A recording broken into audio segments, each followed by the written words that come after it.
welcome to Introverts, Own Your Voice. I'm Tom Marcoux. And I'm Johanna McLeod. In this episode, we're talking about the introvert's guide to how to heal when life's too much. As an introvert, we have to realize that we have less energy. When we're in a group of people, we pay out energy. So in order to heal, one of the things we have to be aware of is that if an extrovert has a giant pizza pie of energy, we have a pecan pie of energy. Being strategic about how you pay out energy is crucial. My first question, Tom, is what can an introvert do to heal themselves? First, what we need to do is look at where are you in terms of how much stress is impinging on you and what you're doing about it. The ideal situation is working at 90% capacity. Then you have a 10% buffer. Now, I talked with one of my clients and I said, where are you? And they said that they were at 110%. Oh, gee.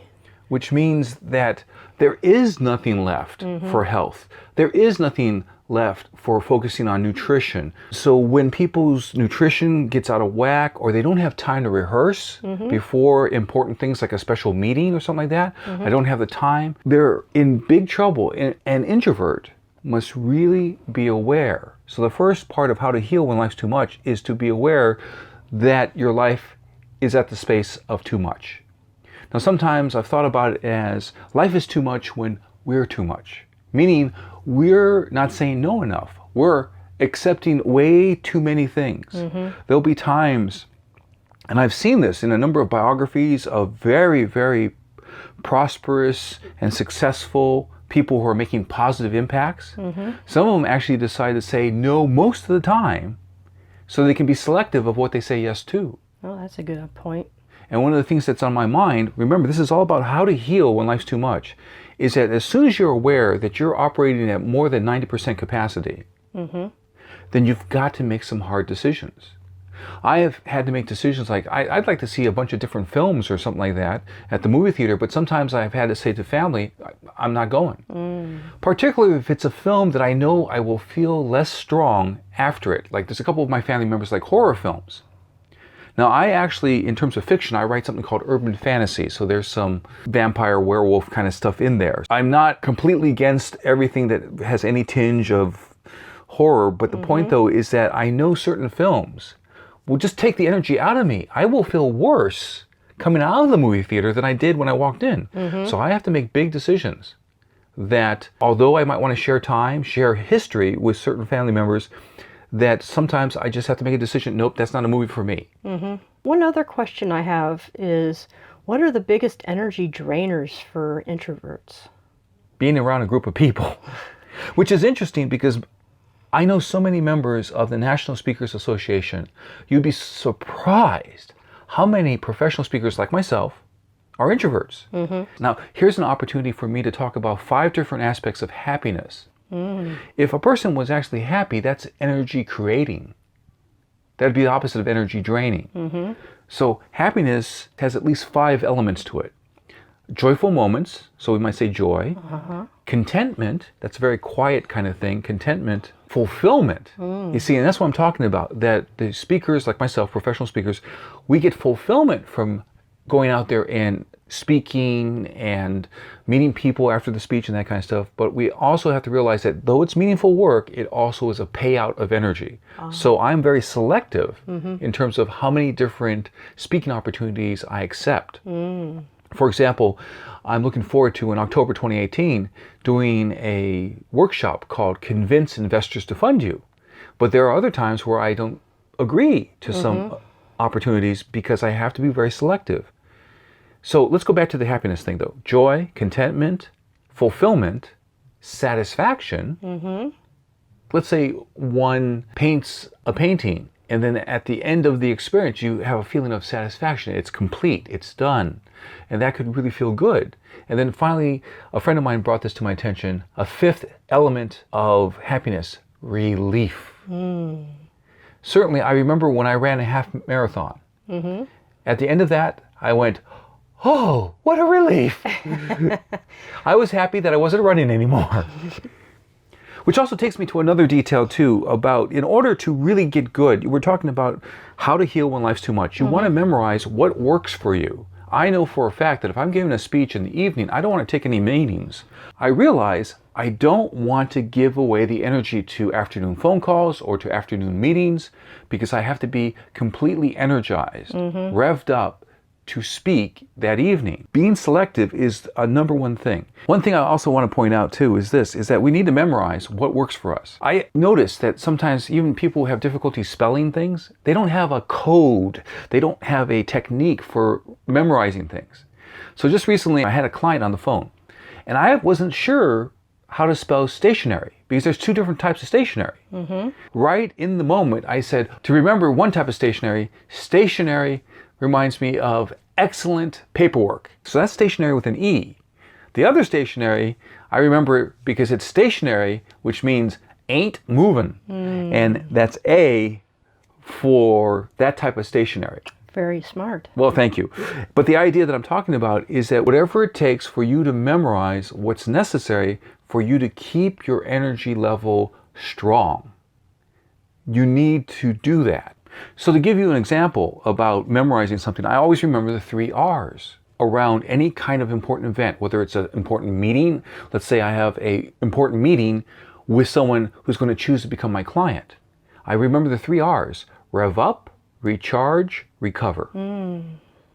This is absolutely crucial for my protecting my energy as an introvert, whether it's an important meeting, it's a speech, whatever I'm going to do in terms of payout energy. I remember I got to rev up before it. If I'm going to be not only speaking, but then having to mingle with people after the speech, that something that can help me recharge is to go talk to my wife because I feel better, or give her a hug. And then I have the energy, and then I can now go mingle with people after my speech. So that's recharge. So I always think about anything like a networking event. It's rev up before it, recharge in the middle of it, and then the third thing is to know I have got to recover. So that's absolutely crucial. I had a question to bring back to the 5 elements. How do you bring those into your life more often? Let's do a quick summary of the 5 elements of being happy. So we were talking about joy, contentment, fulfillment, satisfaction, relief. What we do is we first get clear. We become aware. What gives you that joy, fulfillment, satisfaction? Chocolate. Okay, we've covered 3 elements already. There are some people who have rules that they can never be happy. If you ask somebody, are you happy? What they will do is often they will scan their body. Is my back hurting right now? Is it not? Is my knee hurting? They'll scan to see if they feel good. So they equate being happy with feel good, and that's not always true. You can actually, I've been in a number of situations where, let's say over the years, maybe I wasn't feeling well for some reason. Maybe I had a 24-hour cold something or whatever, and I said, I'm happy. My body needs to catch up. The idea is that when you are aware of these 5 different elements, then you know that every day you can have some happiness. Even if it's simply like, let's say you finished your taxes paperwork. Relief! Oh, everybody likes that. Yes. Well, I've always thought about, taxes. Writing the checks is a different story. Yes, but once again, that's relief. But I always like to talk with my clients too about this. What can give you relief or joyful moments that doesn't involve calories? Here's another thing. To guard your energy. No matter what you do, someone is going to disagree with it. I was working with a client and they got their first thumbs down at YouTube. And I said, great, it's a wonderful thing. They're saying, no, someone doesn't like my stuff. Exactly. You're saying something of value. If you were saying nothing, then there would be nothing to do thumbs down about. I call it celebrate someone disagrees. You're not really celebrating their right to disagree. What you're really celebrating is celebrating your own courage to get into the arena and say, I've got something to contribute. So here are my ideas. Here's what can be helpful.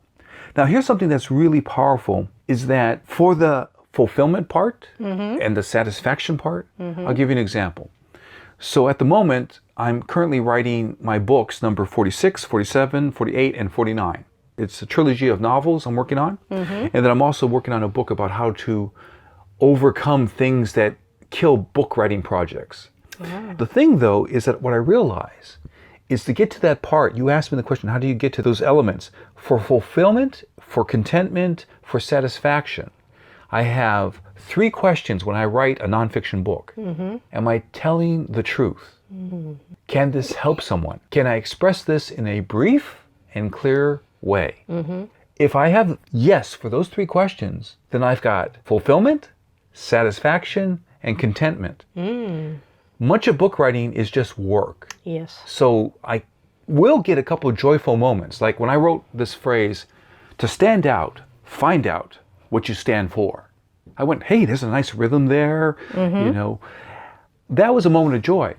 But that doesn't count all the many, many moments of just work. Yes. So the thing is, there are times when you finish a project and you feel relief. So I believe in overlapping projects, because if you don't overlap projects, some people get postpartum blues. When a project is done, they go, oh, it's over. I can't play with it anymore. Walt Disney said this. He liked Disneyland better than making any film. Because when he finished the film, he couldn't change it, fix it. He's not like George Lucas, who went back to his Star Wars movies and fiddled and then... And we all wish he didn't. And we say that Han Solo shot first. Yes. Those who are strong Star Wars fans would know that reference. I have another question for you, Tom.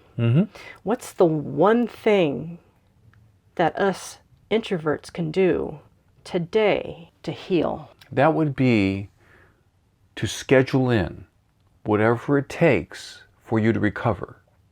To actually make appointments with yourself for recovery. So if you know you're going to have a busy morning and you know you're going to have some major meetings, what you do is you decide to somehow have a buffer of recovery time.